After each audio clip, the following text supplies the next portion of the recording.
So why has this not blossomed into a big tropical storm? We've seen systems actually develop very quickly in the Gulf before, and the water's plenty warm out here, but what's happened is this has pulled in dry air. A dry slot really came off the mountains of Mexico over the Gulf and then has wrapped into this developing circulation. That's great news if you don't want a system to develop. Just put dry air into it.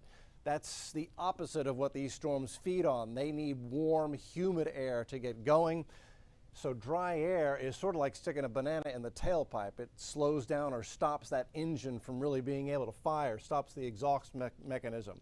So that's what's inhibiting its development. Now you can see there's still quite a moisture fetch coming in on the dirty side, the right-hand side to motion. There's the storm motion, here's the right-hand side, here's all the moisture coming in. So we still do have a threat for rain, but that dry slot is zapping a lot of the energy out of the system as it tries to develop, and you can see it wrapping right into what is trying to become the center of our system.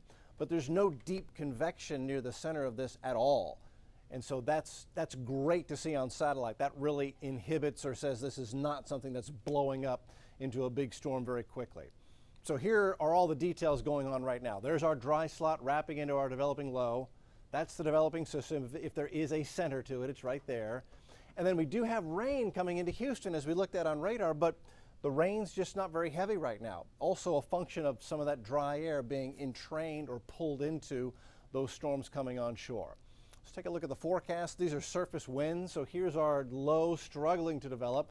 There's the onshore flow into Houston. That will make for a rainy evening and a rainy night. The center of this, what there is of it, makes landfall near Corpus Christi a little after midnight tonight.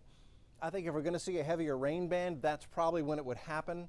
You can see all the moisture being pulled in. But again, some of that is mixing with dry air. It's limiting the amount of thunderstorms that this thing can produce. And it's not going to sit on us. That also is a factor really helping us. What there is of this low races west of Austin by Saturday afternoon.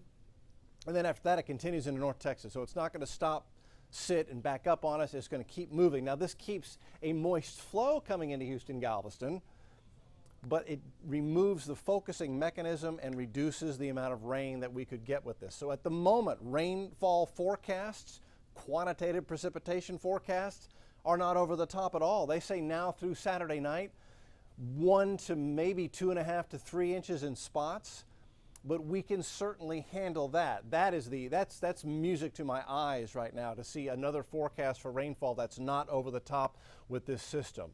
Quite often on the dirty side of a weak system, you can get tremendous rain. This one, we may luck out because of that dry air being pulled into the system. We're going to have a complete updated computer model starting on the TV side at 4 o'clock. So we'll see you for a complete update. Addison's in the Weather Center with me. We're both going to be on at 4 o'clock diagnosing the storm. That starts on KHOU 11 News at 4 on the 411. So we'll see you on the TV side for our next live update. We'll see you then.